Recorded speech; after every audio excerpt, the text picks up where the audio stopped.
With that, we shift our focus to the other big story we've been tracking. Indore, India's cleanest city, is reeling from a devastating water contamination crisis. The tragedy began on Christmas with reports of foul-smelling tap water and has now claimed 14 lives.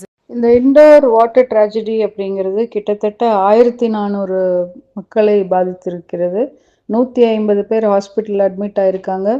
7 பேர் இறந்திருக்கிறார்கள், அதில் குழந்தைகளும் கூட. Diarrhoea வந்து நிறைய பேருக்கு பாதிச்சிருக்கு. So இது என்ன காரணம் அப்படின்னு பார்க்கும்போது, இது வந்து தண்ணி கண்டாமினேஷன் ஆயிருக்கு, பாக்டீரியா இருக்கு அப்படிங்கிறது லேப் ரிப்போர்ட்ஸ் கன்ஃபார்ம் பண்றாங்க.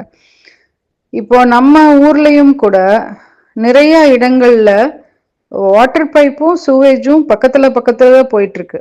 சரிங்களா? இது வந்து இது நம்மளோட டிசைன் ஸ்ட்ரக்சர் அப்படி. அதை விட்டுருங்க.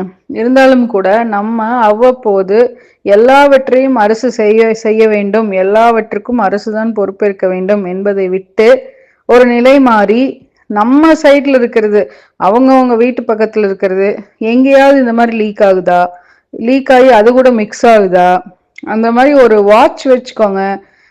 ஏதாவதுன்னா கார்பரேஷனுக்கு ரிப்போர்ட் பண்ணுங்க. அவங்க கண்டிப்பா ஆக்ஷன் எடுக்க தான் போறாங்க. உங்க லோக்கல் கவுன்சிலரை வந்து ரிப்போர்ட் பண்ணுங்க. ஸோ இதுல வந்து நம்மளோட மக்களாகிய நம்மளுடைய கடமையும் கூட இருக்குது இதுல. Let us B watchful.